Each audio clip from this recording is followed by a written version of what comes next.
Much is being made of the Suns and their now sustained health with the big three on the floor in terms of improving their offensive process, but by that same measure, they're also being able to do the very same on the defensive end of the floor. And we saw some of that here in the second half against the Portland Trailblazers, and I want to break down a couple of reps that stood out to me. So firstly, we're going to see what they were doing is flattening out actions and putting some of the smaller players on a player that was a post that was really just giving them issues, and that was Dwight Reef. And they flattened out his actions while also stashing Jusuf Nurkic on non-shooters, and they were able to kind of parse through their defensive process with defensive decision-making from there. So what we're going to see here, as I mentioned, is Nurkic in the corner on a non-shooter, and we're going to see Kevin Durant now on Dwight Reef as he comes in the screen and getting the pick and play, whether he's rolling, whether he's popping, whether he's posting afterwards, short roll, isolation, playmaking for others or himself. He can do it all. So we see Durant on him there. There's going to be a switch between Durant and Bradley Beal. Scoot Henderson's going to skip it out of there. And then we're going to see as it boomerangs back to Scoot Henderson, it's going to be obviously Durant on him, but it's also Bradley Beal on Dwight Reef. That's a disadvantage for the Suns defense, but Bradley Beal's doing a great job fighting for post positioning.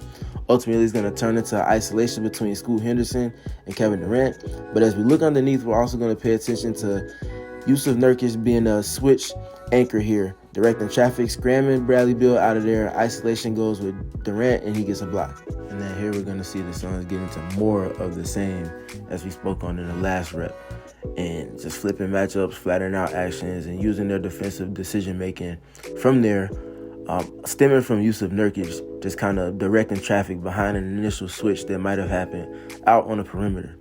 So we see this is a even more important rep because they're getting back after a miss. So you have to get back with some attention to detail and some urgency so that you can get the matchups you desire and ultimately work out of that. So we see them now. It's Devin Booker that's on Dwight Reef. He's getting involved in action as a screener with Dwight Reef, and then ultimately it's going to see a switch between him and Grayson Allen. And we're going to see as Dwight Reef then rolls to the basket like last time, we're going to see Jusuf Nurkic being involved in action immediately. So we see Grayson Allen doing a good job initially fighting for leverage, taking away the initial pass to the post and the advantage. And as we see the communication here from Jusuf Nurkic, watch him as he communicates with Grayson Allen, waiting for the perfect time to do so. Kicks him out off of Dwight Reef, and now the Grayson Allen's new man is gonna be involved in another screen. He tries to ghost it. The Suns do a great job being disciplined. Ultimately gonna flatten out that action.